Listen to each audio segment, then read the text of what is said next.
Ok, estamos iniciando la clase de la noche de hoy del ultrasonido de prótesis mamaria. Vamos a revisar las principales alteraciones ecográficas que nos podemos encontrar en este tipo de estudio. Vamos a hacer una pequeña trivia. Tenemos una paciente en la que realizamos una ecografía mamaria con estudio de prótesis, donde vamos a apreciar que ambas prótesis tienen una rotura extracapsular, es decir, están rotas en su totalidad. Más sin embargo, ambas mamas no tienen evidencia de lesiones aparentes, ni nódulos, ni distorsiones, ni nada raro. ¿Qué VRAX usted le va a asignar a esta paciente? Les doy 30 segundos para responder. Por favor, la manera de responder en el chat, coloquen respuesta 1, VRAPS, y colocan el número que a ustedes les parece que es la respuesta correcta. Tenemos opción A1, opción B2, opción 3, la C, y opción D4. Quedan 15 segundos para contestar. Recuerden apagar los audios, doctora Marcelis. Ajá. 15 segundos para contestar. Muy bien, vamos con la siguiente encuesta. Al finalizar la clase vamos a revisar las respuestas correctas para que hagan una retroalimentación. Tenemos una paciente que nos llega a la consulta. Se hace un eco de mama con prótesis. Se observan las mamas sin lesiones aparentes. Las prótesis indemnes, pero vemos un gángulo hipoecóico redondeado, sin hilio, con captación de Doppler cortical, hasta con área de necrosis, calcificación interna, muy sospechoso de malignidad, un BI6. ¿Qué VRAG le asignamos a esa paciente? Empezamos a votar ahora. Coloquen R2, VRAPS, y colocan el número que ustedes consideran que debe llevar ese informe ecográfico. 1, 2, 3 o 4. Vamos a poner a prueba nuestros conocimientos, vamos a practicar y así al final de la clase vamos a revisar estos tres casitos tan interesantes que muchas veces nos pueden llegar a confundir en la práctica diaria, ¿ok? Nos quedan 15 segundos más para hacer la votación.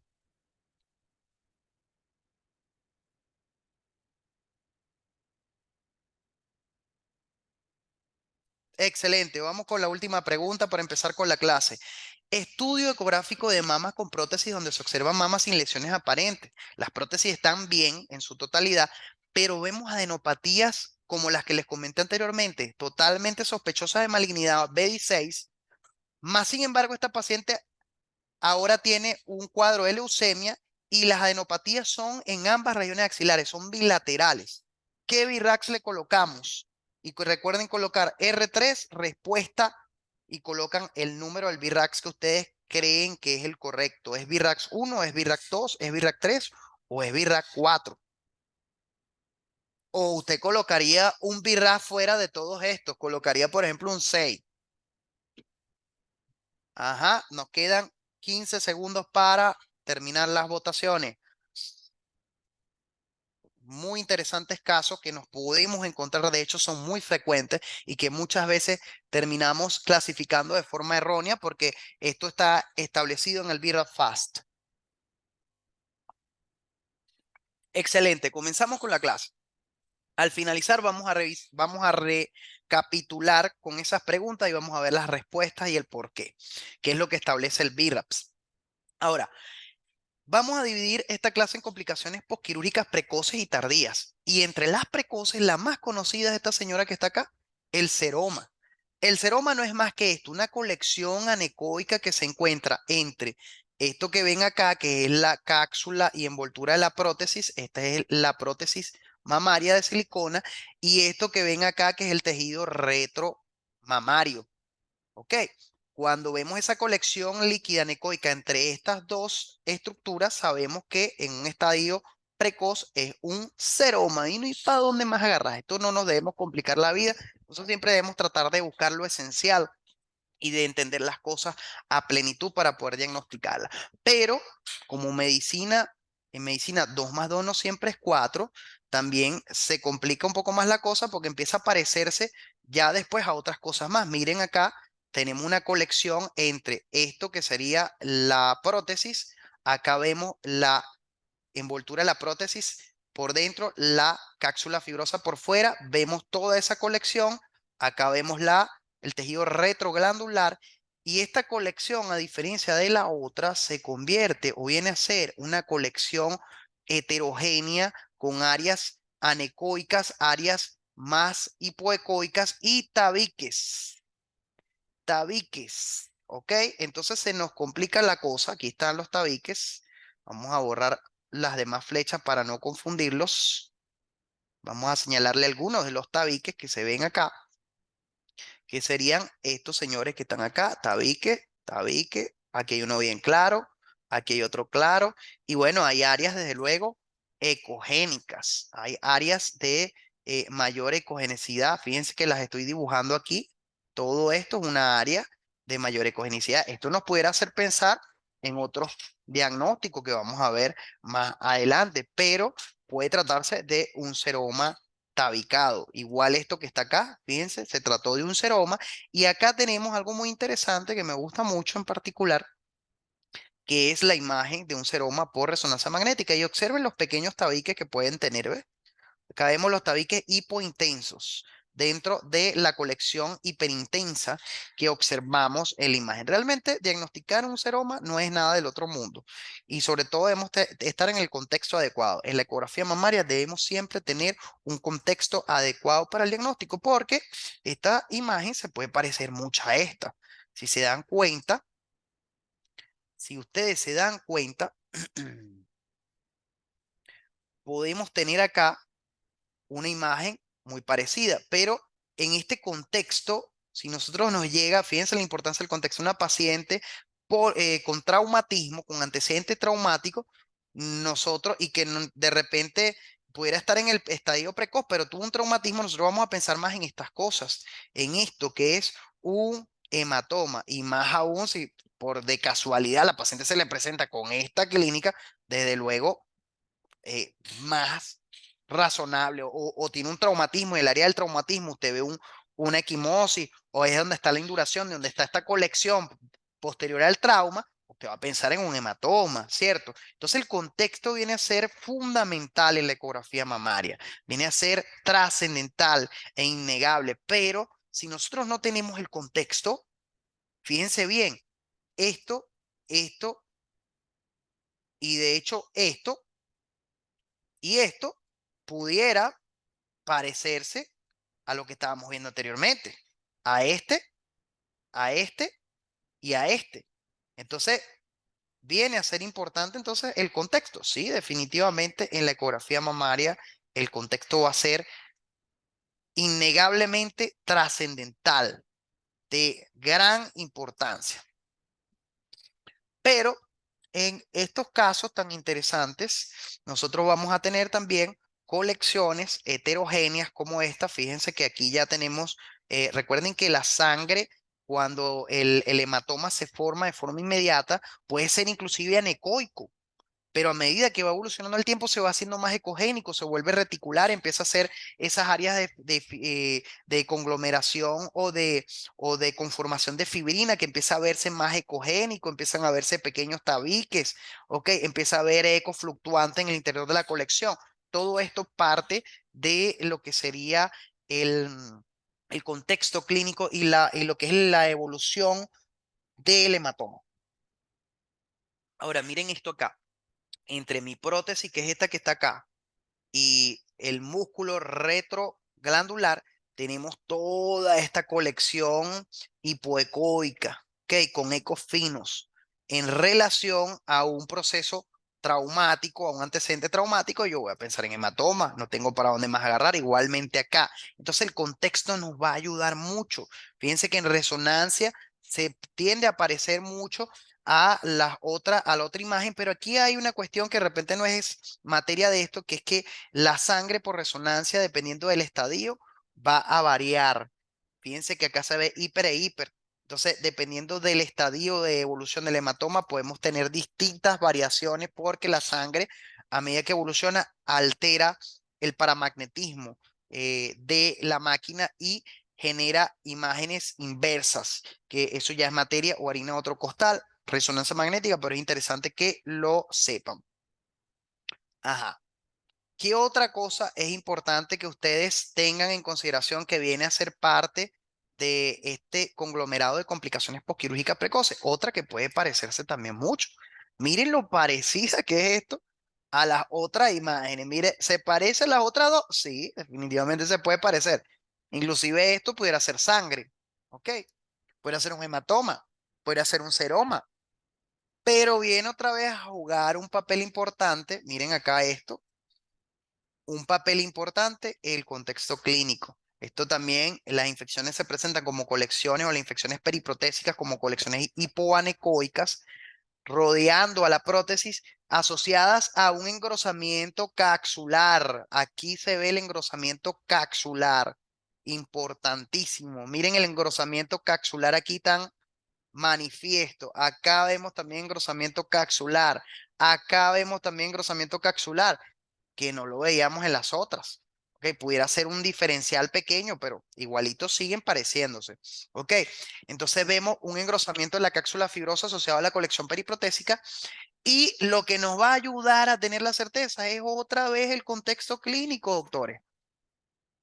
Yo creo que ya lo había dicho, pero un profesor de radiología siempre me decía, si usted complementa las imágenes con la semiología y la clínica del paciente, usted va a tener un alto porcentaje de éxito en su diagnóstico. Si esto se presenta con signos inflamatorios en el parénquima mamario adyacente, vamos a tener nuestro contexto diagnóstico adecuado y vamos a poder hacer un diagnóstico más eh, eficaz. De hecho, aquí pudieran haber, el paciente pudiera tener desde fiebre, de dolor, de molestia, la mama roja, pudiera tener induración, pudiera tener leucocitosis, todo lo que nosotros sabemos que puede acompañar la infección. Entonces, tenemos que estar claros de que el contexto en los estudios de imagen es fundamental. Ahora, otra cosa que también lo determinan como, tenemos un audio encendido. Otra cosa que se contempla como complicación posquirúrgica tardía es la contractura capsular. La contractura capsular es un diagnóstico clínico, en eso a, nadie va a, como quien dice, a contrapuntear o va a decir lo contrario, porque todos estamos claros que es un diagnóstico clínico a través de la clasificación de Ver, donde si la paciente puede tener contractura imperceptible, pero ella la siente, puede tener las mamas induradas, duras, pero una apariencia normal, puede tener las mamas induradas y se ve como que deforme una de las mamas o más redondeado, inclusive puede levantarse un poquito más por encima de la otra, o puede tener las mamas duras con deformidad manifiesta a la vista y el dolor. Y todo eso nos va a dar cada uno de los de las cuatro clasificaciones de Baker, que es clínica básicamente, clínica. Pero la ecografía nos sirve para dar como que un apoyo al diagnóstico. Fíjense que la reacción, la contractura capsular es una reacción inmunológica a las partículas de silicona, básicamente por eso es que sucede. Y a la palpación vamos a tener que la prótesis presenta alto grado de dureza, forma más redondeada respecto a la contralateral. Recuerden que ellas tienden a tener una forma un poco más ovalada y la paciente manifiesta dolor, sobre todo cuando estamos en un grado 4. ¿Ok? Porque no siempre van a llegar con dolor. En mi experiencia, en mi humilde experiencia, lo que he visto es que llegan con la sensación de endurecimiento de la mama y te refieren que la mama como que se le levantó, se le subió un poco más hacia arriba y algunas veces dolor. Pero ellas sienten la diferencia entre una mama y la otra. Entonces por ahí ya van los tiros, como quien dice. La clínica es importante. ¿Qué hacemos por ultrasonido? Vamos a ver el diámetro anteroposterior aumentado cuando logramos ver pared anterior y posterior de la mama de la prótesis, lo cual es difícil por ultrasonido, por eso esta característica en la práctica yo he visto que es más evaluable en la resonancia o en la mamografía. Forma redondeada de la prótesis, pudiéramos verlo también más en la mamografía. Aquí lo que sí podemos ver por ecografía con seguridad es un mayor número de pliegues, no siempre es así, y un aumento del grosor de la cápsula fibrosa, que les adelanto, la cápsula fibrosa mide de 1 a 1,5 centímetros, ¿ok? Perdón, milímetros. Entonces, eso es muy importante. ¿Cuál es la cápsula fibrosa? Es esta señora que está acá, porque lo que está por dentro, estas dos líneas hiperecogénicas que ustedes ven acá, vamos a tratar de dibujárselas. Una línea icogénica, otra línea ecogénica y en el centro ven una línea hipoecoica. Acá en este signo de la galleta de Oreo, ¿ok? Si se fijan ahí, hay una línea dos líneas hiperecogénicas, una línea hipocogénica central. Esa es la envoltura de la prótesis. Pero esto que está por fuera es la cápsula fibrosa.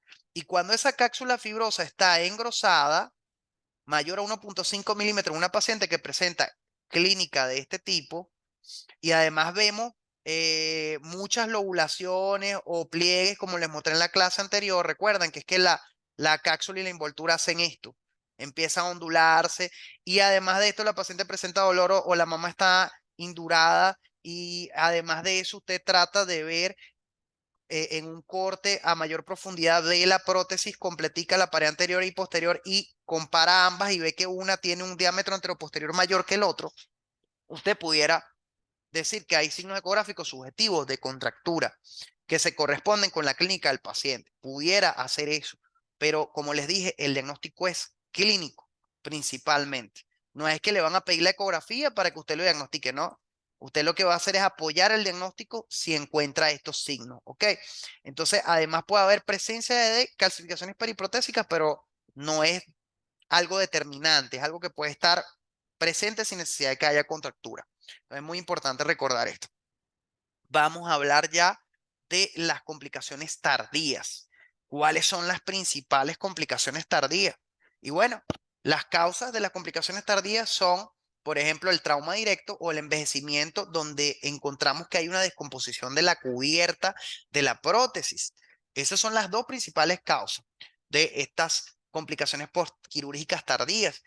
¿Cuáles son los factores de riesgo? Hay muchos, pero los más importantes, una posición retroglandular hace más viable la rotura de la prótesis que una posición retropectoral, donde el músculo protege a la prótesis. Una contractura de Baker tipo 3 o 4 también es considerado un factor de riesgo para las roturas protésicas.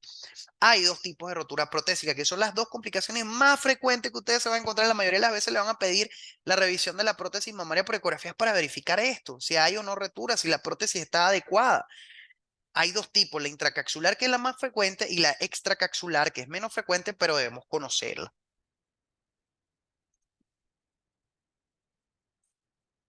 Vamos a empezar con la rotura intracapsular y vamos a hablar de que esta en la ecografía tiene una sensibilidad diagnóstica del 50 al 77% y una especificidad del 55 al 84%. Claro, esto en manos de un operador bien entrenado. Recuerden que la ecografía es una técnica muy dependiente del operador. ¿Qué es lo que vamos a ver? Y yo quiero, siempre trato de que en esta clase se lleven lo esencial, lo que les va a dar el diagnóstico, lo elemental, porque a veces nos queremos leer un libro de 100 páginas. Y está muy bien que se lo lean, pero si nos leemos ese libro y no sacamos lo que en la práctica nosotros vamos a necesitar para hacer nuestros diagnósticos eficaces, no vamos a lograr integrar ese conocimiento a lo que necesitamos, que es la práctica. Entonces, lo esencial que ustedes van a buscar para identificar una rotura intracapsular es las múltiples líneas atravesando el interior de la prótesis, como vamos a ver más adelante, que es el signo de la escalera, que en resonancia magnética se conoce como el signo de Linguini. El contenido de la prótesis no va a ser como este, tan bonito, ecogénico, con un poquito de reverberación anterior, que es lo normal. No, va a estar totalmente heterogéneo, con zonas ecogénicas en su interior intercaladas con zonas hipoecoicas. O sea, algo heterogéneo porque se regó la silicona, se rompió. Además de esto, vamos a tener que no vamos a ver esto tan bonito que ustedes ven acá, que es la envoltura de la prótesis. Fíjense que aquí está la envoltura interna y la envoltura externa de la prótesis de silicona con una línea hipoecogénica central intercalada. Por fuera de ella está esta zona ecogénica que sería o vendría a ser la cápsula fibrosa, que no es más que un producto de una respuesta inmune al cuerpo extraño que hace la paciente. Eso que les acabo de dibujar es la cápsula fibrosa, una membrana biológica externa a la prótesis que se forma de forma natural en las pacientes como respuesta inmunológica al cuerpo extraño, porque la prótesis sigue siendo un cuerpo extraño, como está claro. Acá les adelanto, miren cómo se ven estas líneas ecogénicas paralelas, lineales, en lo que sería el componente anterior o en el tercio anterior de la prótesis, que no se parecen en nada. Comparen esto con la reverberación normal. Esta es la reverberación normal Estas no, estas son líneas ecogénicas. Fíjense que en esta imagen de acá abajo, vamos a hacer una comparativa. Obsérvese que aquí lo único que vemos es la cápsula fibrosa, esa línea ecogénica externa, mientras que aquí vemos tanto la envoltura como la cápsula fibrosa externa. Entonces ya por ahí tenemos otro signo. No vemos la envoltura de la prótesis, solo vemos la cápsula fibrosa. Porque la envoltura de la prótesis está rota en 1000 pedazos y miren todas las líneas que se generan producto del colapso de la misma. Entonces eso es un signo fundamental para identificar una rotura intracapsular que por si fuera poco es la que más vamos a ver acá ratico. ¿Ok? Entonces, ya con eso ustedes saben que la sugerencia es enviarlo a cirugía para sugerir recambio de prótesis o retiro de la misma, depende de lo que la paciente quiera, porque hay quienes se lo retiran y ya. Ajá, vamos a seguir observando. Miren, este caso me gusta mucho, esta imagen. Está muy buena para la didáctica. Es que de este lado, fíjense que vemos las dos líneas hiperecogénicas con una línea hipoecoica central, la envoltura de la prótesis. Acá vemos también todo esto que es el reforzamiento, mejor dicho, la reverberación en el componente anterior de la prótesis, que es normal. Además de eso, y fíjense que esto nos sirve hasta para repasar anatomía de la prótesis, vemos por fuera la cápsula fibrosa. Todo bien, ¿no? De este lado. Pero cuando nos vamos a la comparativa, y por eso es tan bonito ese hecho que nos permite la ecografía del comparar, observamos que acá solamente vemos la cápsula fibrosa, porque esto que está acá es músculo, muchachos. Esto es músculo. Fíjense que está el patrón en pluma de ave, esto es muscular. Fíjense que esto se parece de hecho a este músculo que está acá, que también tiene ese patrón en pluma de ave. Pero fíjense que acá vemos solamente la cápsula fibrosa. Además de eso, obsérvese la diferencia entre lo que sería toda la heterogeneidad que hay aquí. Es ecogénico esto aquí adentro y además hay estas zonas hipoecoicas o anecoicas en su interior que lo hacen heterogéneo porque está regado el gel allí adentro. Miren la diferencia, aquí hay una reverberación, que es todo esto que está acá, y tenemos por detrás la silicona anecoica totalmente. La reverberación generalmente tiene un grosor igual a el tejido mamario que lo antecede. Ok, miren que esto aquí es todo esto, totalmente distinto el grosor al tejido mamario que lo antecede. Entonces, esto nos da para pensar de que esto es una rotura intracapsular. Tenemos, uno, ausencia de esto, no está de este lado, ausencia de la envoltura de la prótesis. Dos, indignidad de la cápsula fibrosa. Tres, contenido ecogénico heterogéneo dentro de la prótesis. Todo eso nos da para pensar en esto. Aquí nos faltaría, para completar los signos, este que está acá, que es el signo de la escalera. No lo olviden. Esto es la envoltura destrozada en 1000 pedazos, en miles de hilos, por decirlo de forma exagerada. Sabemos que no son miles, pero se deshilachó la envoltura y se genera este signo de la escalera. La prótesis rota, totalmente heterogéneo el contenido, con zonas hipoanecoicas y zonas ecogénicas, y lo único que vemos indemne es la cápsula, porque acá vemos el tejido glandular totalmente sano. Esto es una rotura intracapsular. Ahora les comento algo muy interesante en relación a las preguntas que hicimos al principio. El BIRAX el BIRAX tiene que ver con una clasificación que nos busca estadiar el riesgo de malignidad de las lesiones mamarias. Las prótesis mamarias, estén rotas, estén indemnes, estén en 1000 pedazos, no me van a aumentar el riesgo de cáncer, no van a generarme un aumento del BIRAX. Por tanto, las prótesis mamarias generalmente le dan a la mama un BIRAPS 2, si esa mama no tiene nada. Si esa mama no tiene nada. Ahora, ¿por qué es un 2 y por qué no un 1? Se preguntarán, si tengo una mama que no tiene calcificaciones, no tiene nódulo, no tiene distorsiones, no tiene asimetría, y lo que tiene es una prótesis, ¿por qué le pongo un 2? Bueno, le pongo un 2 porque el simple hecho de que para colocar esa prótesis hayamos tenido que operar a la paciente, genera en la misma cambios residuales postquirúrgicos o cambios, cicatrización, procesos cicatriciales, inclusive puede haber procesos de necrosis grasa, alguna cosa que de hecho se nos hubiese podido pasar, pero hay cicatrices en la mama. Y ya con eso, con ese simple hecho de que esa mamá haya sido tocada por cirugía para colocar una prótesis, la hace merecedora de un VIRAC-2 siempre y cuando no haya otra lesión. Si hay otra lesión, sea maligna o sea un fibroadenoma o sea sospechoso de un adenocarcinoma, usted le va a colocar el VIRAX según esa lesión, según esa lesión.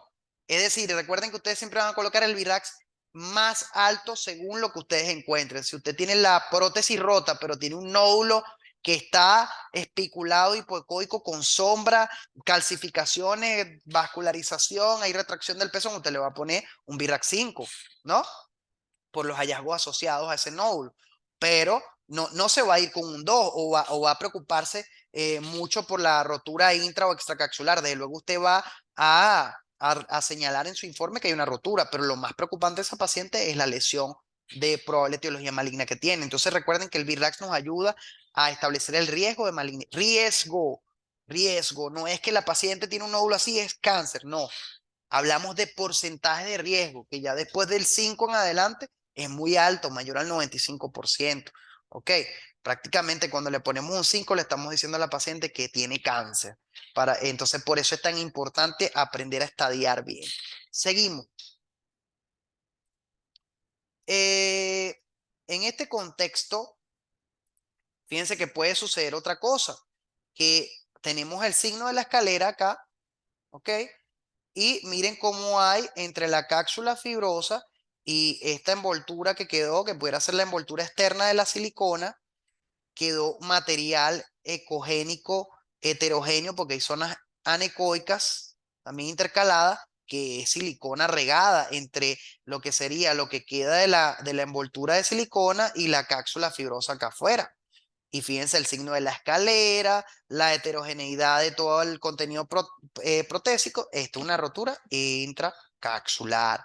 No hay más para dónde agarrar. Vamos a ver este otro ejemplo. Tenemos acá la cápsula fibrosa, tenemos acá la envoltura, que aparentemente se ve, no se ve con su doble, con su signo de galleta de Oreo, donde vemos dos capas ecogénicas con una línea hipoecoica central, nos llama la atención, pero hay un contenido ecogénico entre las dos capas, entre la cápsula fibrosa y la envoltura. Eso es también significativo y sugestivo de una rotura intracapsular, porque se acumula, de hecho este caso se trató de eso, se acumula la silicona entre estas capas porque hubo por algún lado hay una rotura con una fuga del material de acá adentro hacia el espacio entre la cápsula fibrosa y la envoltura de la prótesis. Entonces debemos saber ver todas estas cositas para tener en cuenta a la hora de hacer el diagnóstico. Si identificamos esos tres signos,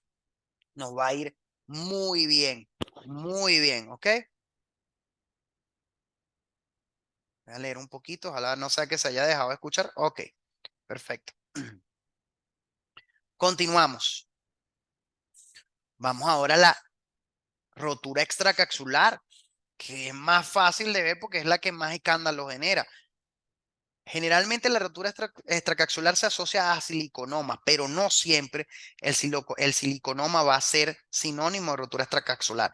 Tengan ustedes en cuenta que el siliconoma que se los voy a presentar a continuación puede estar presente cuando hay exudado del gel de silicona, es decir, la prótesis está indemne, pero hay como un trasudado, como una sudación de gel de silicona a través de la envoltura y la cápsula fibrosa hacia el tejido mamario. ¿Y quién va a captar eso? Lo agarra, lo va a agarrar los ganglios linfáticos que estén dentro de la mama o en la axila. Se van a llenar de ese material y entonces se van a volver totalmente ecogénicos con sombra acústica posterior sucia y nos va a generar un signo que se llama tormenta de nieve muchas veces. Ya lo vamos a ver de qué se trata, ¿ok? Pero como les dije, los siliconomas no siempre son significado sinónimo de la rotura extracapsular. Puede estar en el gel bleeding o puede también suceder lo siguiente, que la paciente tenga su prótesis bien bonita, así como esta que vemos en el fondo, pero tenga un siliconoma o tenga varios siliconomas. Tiene varios ganglios ecogénicos con sombra en axila, en todos lados, pero tiene su prótesis bella y hermosa, ¿ok?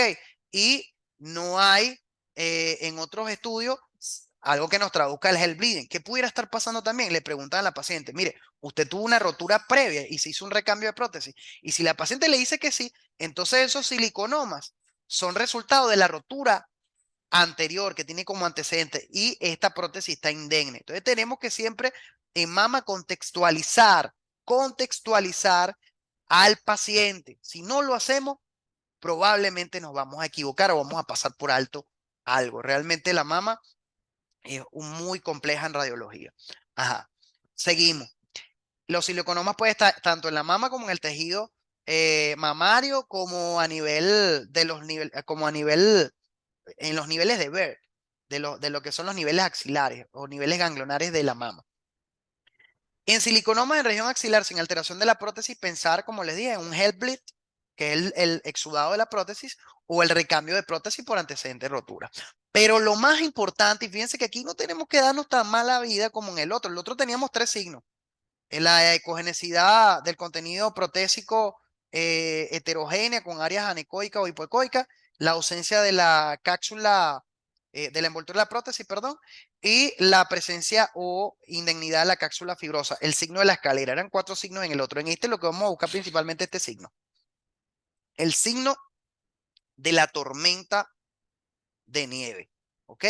Es lo que nosotros vamos a buscar principalmente. Miren todo esto ecogénico que nos genera una sombra acústica sucia posterior. Fíjense que es una sombra como ecogénica, no es la sombra negra característica.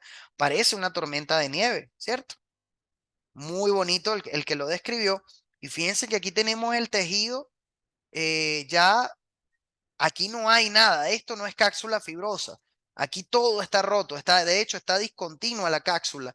Aquí lo que hay es silicona regada por el tejido mamario que me genera todo este signo de tormenta de nieve. Si usted ve esto, póngale el tilde, es una rotura extracapsular. Menos frecuente, pero hay que decirlo. ¿Ok? Perfecto. Sí, el interrogatorio es fundamental en todo momento. Aquí otro signo, y fíjense que estos casos tan bonitos, eh, de verdad llega, fíjense que este es un aspecto clásico de tormenta de nieve, miren lo que les estaba mostrando anteriormente, donde vemos granulomas de silicona en los tejidos mamarios adyacentes, ¿ok? En este caso, en tejido, fíjense que aquí está el tejido mamario, lo que es la mama, y vemos la silicona acá con su signo de tormenta de nieve. O sea que aquí se rompió la prótesis y se regó todo el material. El material se regó, salió, se desparramó aquí hacia el tejido mamario y generó el signo de tormenta de nieve. Pero no bastando con eso, en este paciente, obsérvese que arriba y a la derecha, en este caso, vemos que hay también a nivel axilar ganglios llenos de silicona que generan también el signo de tormenta de nieve, porque como les dije, ese silicona, ¿quién va a tratar de limpiar el desastre? El desastre lo trata de limpiar el sistema linfático. ¿Para dónde va todo eso? Para los ganglios. Los ganglios se vuelven ecogénicos y empezamos a tener toda esta sombra que fíjense que a diferencia de las otras sombras que ustedes conocen, esta es una sombra sucia, como una sombra blanca. ¿Ok? Es característica.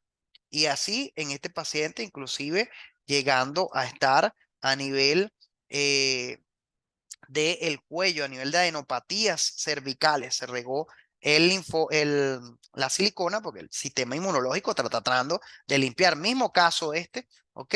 Obsérvese. Sin embargo, también podemos tener situaciones como estas, vamos a señalar, donde vemos imagen ecográfica de silicona libre, todo esto que vemos acá extracelular, regada en todo el tejido y se identifican pequeños nódulos hipo o anecoicos, ¿ok?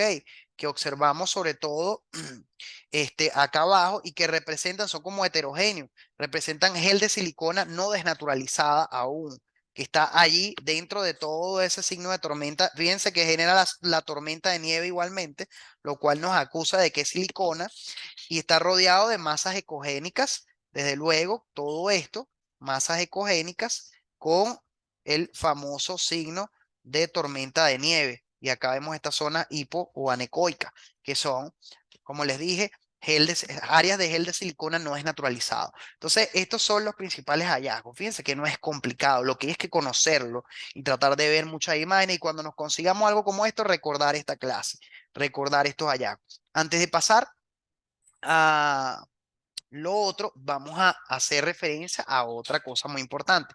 Tenemos la rotura extracapsular o intracapsular, o tenemos una rotura intracapsular, o no tenemos nada, como decían las preguntas, no tenemos ninguna lesión ni en prótesis, ni tampoco en lo que es la mama, pero tenemos adenopatía unilateral de características sospechosas de malignidad.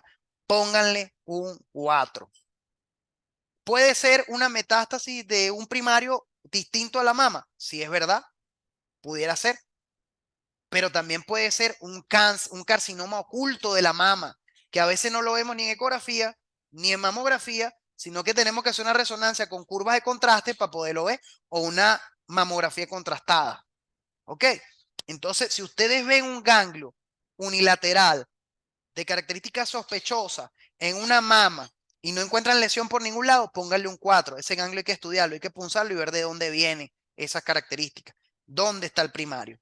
Recuerden eso, tiende a confundir mucho. Ahora, sucede lo mismo, ganglio metastásico o sospechoso de malignidad en una paciente con leucemia, linfoma o algún otro primario, melanoma, alguna patología cancerígena primaria.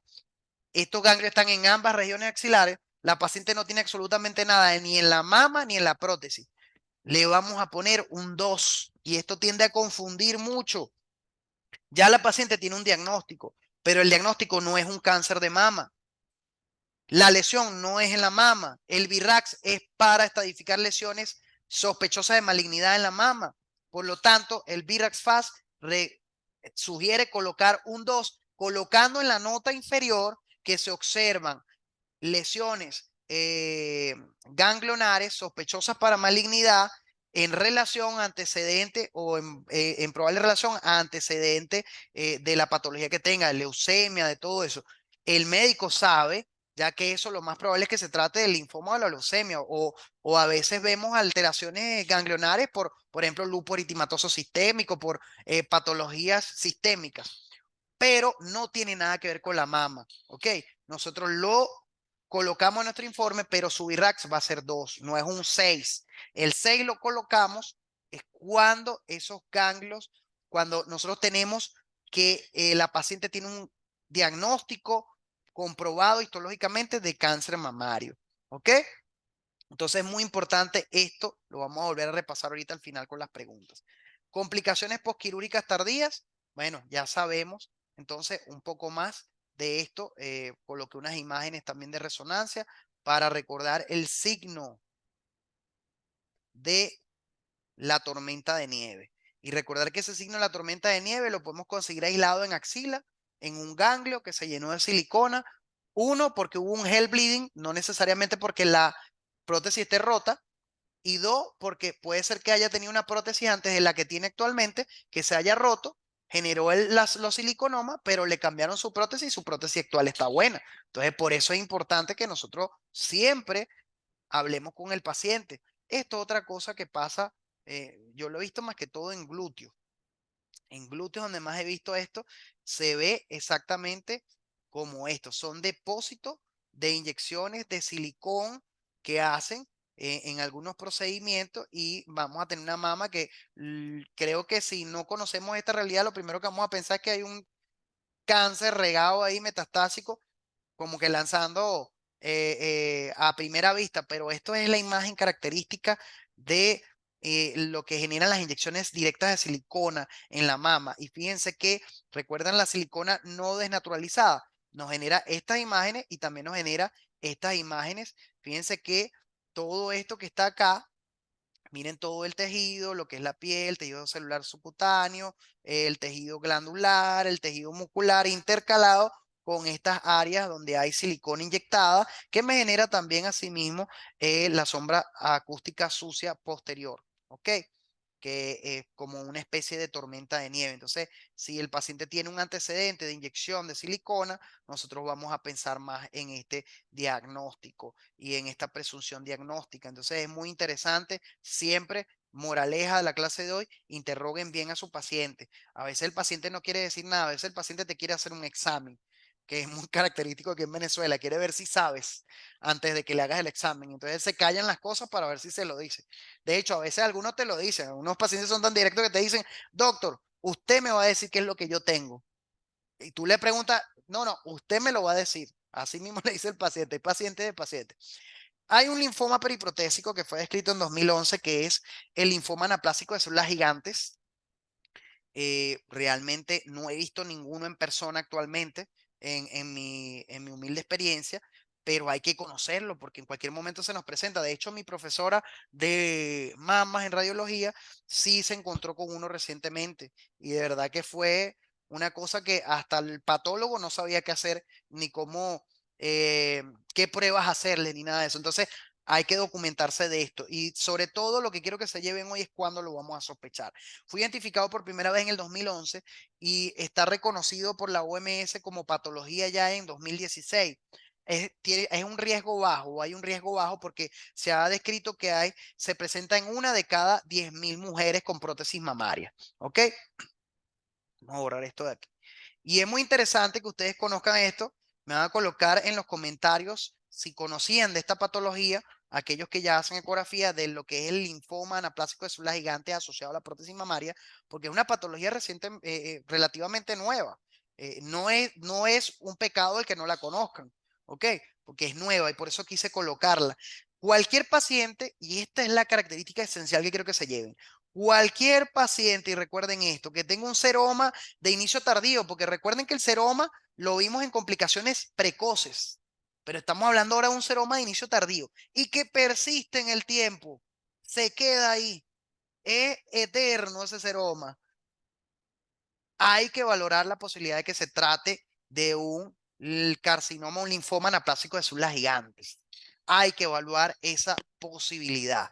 Tan sencillo como eso, se presentan como esta imagen de acá, como un seroma heterogéneo, tabicado, o pudiéramos decir que es un hematoma postraumático, o pudiéramos decir que es una infección periprotésica, ¿verdad? Pues se parecen las tres, pero no, este se presenta de forma tardía, no es una complicación precoz, no está relacionada a ningún traumatismo, no está relacionada a ningún proceso infeccioso y es eterna, o sea, se perdura en el tiempo. ¿Qué vamos a sospechar? Esta patología. Muy importante, llévense ese tic. Activen la alarma. Muy importante, no es un cáncer de mama, es una lesión presente cerca del implante, pero no es el tejido mamario, sino que está contenida dentro de la cápsula. Vamos a ver estas imágenes, fíjense, se parece mucho a lo que hemos visto hasta ahora, sí, pero entonces, ¿qué es lo que nos ayuda? Y así es como debemos estudiar las imágenes. ¿Qué es lo que nos diferencia esto de las demás que hemos visto?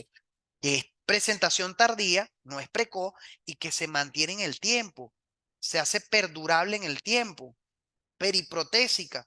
Eso nos va a activar las alarmas a pensar en esto, inclusive esta más aún. Miren que aquí prácticamente es una imagen más sólida que quística. Aquí es heterogénea multitabicada, ¿ok? Multiloculada. Entonces, debemos tener la sospecha cuando veamos un seroma de aparición tardía que perdura en el tiempo, que se cronifica, que no responde a nada, definitivamente tenemos que pensarlo, ¿ok? Vamos a hacer entonces ahora, estas clases son mucho más específicas. Acá vemos una vez más, fíjense qué interesante. Esto se trató también de un caso de un linfoma anaplásico de células gigantes. Miren dónde está la prótesis acá, se la señalo. Todo esto que estoy señalando con las flechitas es la prótesis y alrededor observamos toda esta masa heterogénea con áreas hipoecoicas o anecoicas y áreas ecogénicas. Probablemente sean inclusive componentes sólidos. Un área, una masa horrible, pero que pudiéramos confundir con hematoma, con seroma complejo, con alguna infección. Sí, lo podemos confundir, se parece muy bien. Pero nuestra diferencia principal va a ser que aparición tardía perdura en el tiempo. ¿Ok? Esto fue un caso que inclusive aparece señalado un artículo de un seroma, de un linfoma anaplásico de células gigantes atípico de paso. Pero miren algo muy interesante que me gustó de este caso, esto. Además de toda esa característica periprotésica que veíamos, se encontraba esta adenopatía que es totalmente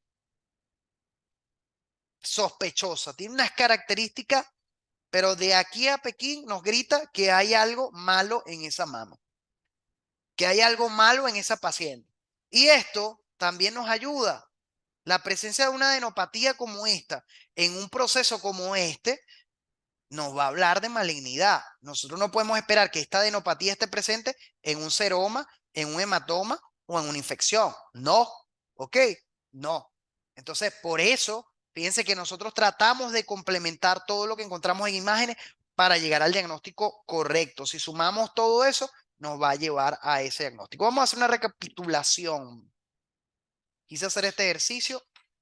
Me comentan al final si les gustó lo nuevo que incluí para la didáctica, que son las encuestas. Quería hacerlas a través de Zoom, pero no logré encontrar el toque. Voy a estudiarlo para la próxima clase, porque por Zoom se activa y se ven los porcentajes, pero bueno, esta vez no pude activarlo adecuadamente. Me faltó como que un poquito más de estudio en las redes sociales para poder activar esta función. Lo, voy a tratar de tenerlo para la próxima clase y vamos a activar, vamos a colocar esto que es como una recapitulación. Fíjense esto.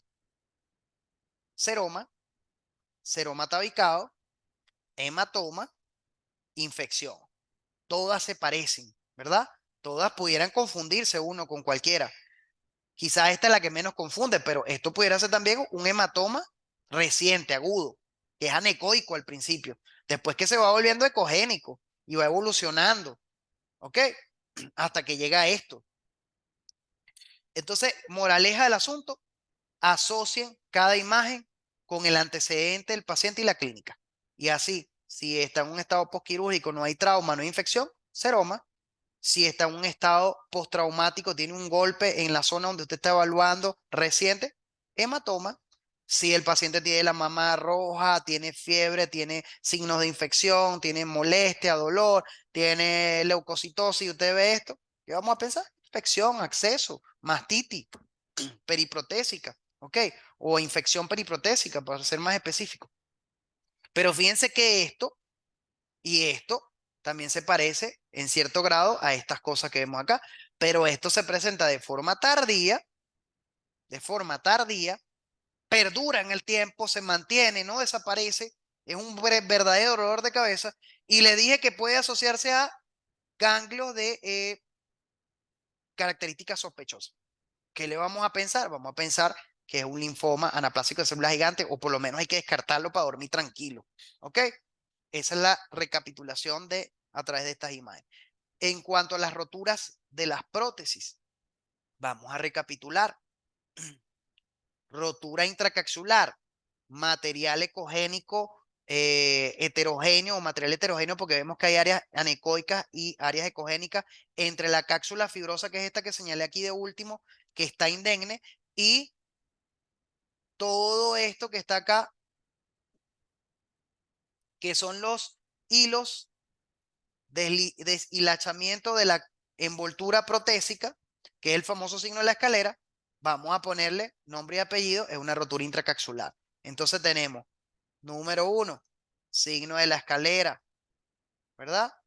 Número 2, indignidad de la cápsula fibrosa. Número 3, contenido ecogénico intercalado con áreas hipoecoicas o anecoicas dentro de lo que es en el interior de la prótesis. Vamos a ponerle nombre y apellido. Y además, fíjense en este que vemos el signo de la escalera y obviamente no vemos la envoltura de la cápsula, no vemos el signo de galleta de Oreo, vemos solo la cápsula fibrosa. ¿Por qué? Porque la envoltura está rota en 1000 pedazos, todas estas líneas que vemos acá. ¿Ok? Le ponemos nombre y apellido. Miren la heterogeneidad del contenido de la prótesis. Recuerden que él tiende a ser anecoico en su totalidad, sobre todo hacia posterior, y en el componente anterior hay una reverberación normal que debe ser de un grosor o de una profundidad igual al tejido mamario que lo antecede o al tejido que lo antecede. ¿Cómo diferenciamos esto de La rotura extracapsular, fácil, fíjense, no hay cápsula fibrosa o está discontinua. Esto es el tejido, pero dentro del tejido vemos todo esto regado, que es silicona con sombra acústica sucia, el famoso signo de tormenta de nieve, ¿ok? No hay más para donde agarrar. Y recuerden que ese signo de tormenta de nieve puede estar intercalado con áreas de silicona no desnaturalizada que tiende a ser más hipoecoica, ¿ok? Sencillo. Debemos tratar siempre de conocer lo esencial para hacer diagnósticos más eficaces. Vamos a hablar para finalizar de las preguntas. Ecografía mamaria con estudio de prótesis, donde se aprecian ambas prótesis con rotura extracapsular, ambas mamas sin evidencia de nódulos ni otras lesiones aparentes. ¿Qué virá según la ACR signa en este caso? Bueno, lo que les decía, las prótesis están rotas, pero el que una prótesis esté rota no me va a aumentar el riesgo de cáncer, ni me va a sugerir a mí que tenga que hacer una biopsia. ¿Ok? Si la mama está bien, el tejido mamario está bien, y si no hay adenopatía sospechosa de malignidad, yo le voy a colocar a esa paciente un BRAPS 2 según la ACR, es lo que establece, porque no hay nada que me sugiera malignidad. ¿Por qué le pongo un 2? Porque el simple hecho de que haya una prótesis mamaria indica que tienen que haber cambios posquirúrgicos en esa mama. ¿Ok? Pero no es 4 porque la rotura de la prótesis no me aumenta el riesgo de malignidad, ni es 3 porque yo lo que tengo que hacer es mandar a esta paciente a cirugía plástica y que le hagan o el recambio o el retiro de la prótesis. Eso ya es parte de la conducta del cirujano plástico, que no es manejo de nosotros los imagenólogos. Ajá. La otra pregunta, estudio ecográfico de mamas con prótesis donde se observan mamas sin lesiones aparentes, pero hay prótesis indemnes, pero hay una adenopatía unilateral sospechosa de malignidad. Este es el que les decía en la clase, el BRAPS 4. Siempre recuerden eso. Pónganle un 4. Así no haya nada en la mama. Independientemente de la prótesis esté bien o esté mal, pónganle un 4. Porque recuerden que hay el carcinoma oculto de mama, que no se ve en ecografía, no se ve en mamografía. A veces lo vemos en resonancia con contraste, a veces en mamografía con contraste, pero en el peor de los casos sería un carcinoma oculto, pero póngale usted que no era un carcinoma de mama y usted le puso 4. El 4 va a ser que biopsien ese ganglio y así no sea un de mama, le salió, no sé, un melanoma, un linfoma, una leucemia. Usted logró a través de esta sugerencia darle el diagnóstico a la paciente. Si usted le coloca un 2, no le van a parar ese ganglio, ni lo van a ver. Hay que colocarle el 4, ¿ok? Vamos con la otra pregunta, con la cual terminamos. Estudio ecográfico de mama con prótesis donde se observan. Aquí el punto es que las prótesis están bien, o pónganle que estén mal, no nos interesa, porque la prótesis, como le dije, no va a aumentar el riesgo de malignidad. Lo que nos interesa aquí es que la adenopatía es bilateral y hay un antecedente de leucemia y la adenopatía tiene características sospechosas. Esto es lo que les decía en la clase, que es un caso muy interesante porque le vamos a poner un 2, pero en nuestro informe al final vamos a colocar en la nota que observamos adenopatías de aspecto neoproliferativo o de aspecto sospechoso en relación probable al antecedente de leucemia. ¿Ok? Es lo que nosotros debemos señalar. Vamos a colocar que esas adenopatías son malas. Usted puede ponerle neoproliferativa, sospechosa de malignidad, adenopatías que sugieren de probable etiología metastásica en relación a diagnóstico o a antecedente de leucemia conocido. Como usted lo quiera colocar, usted lo coloca. Pero ese, como son bilaterales y además está asociada a una patología neoproliferativa que puede generar esas adenopatías bilaterales y no hay alteraciones en la mama, en cuanto al BRAX, a la clasificación BRAX, la mama va a ser 2, ¿ok? Va a ser un 2. Eso lo establece el BRAF-FAS. Ahora, es importante que usted haga la nota donde diga que esas adenopatías están allí y que son probablemente relacionadas con esta situación que precede al paciente. Bueno, espero que hayan disfrutado la clase. Fue concisa, pero realmente esto es lo que ustedes más se van a conseguir en la práctica diaria cuando hacen un ultrasonido de prótesis mamaria.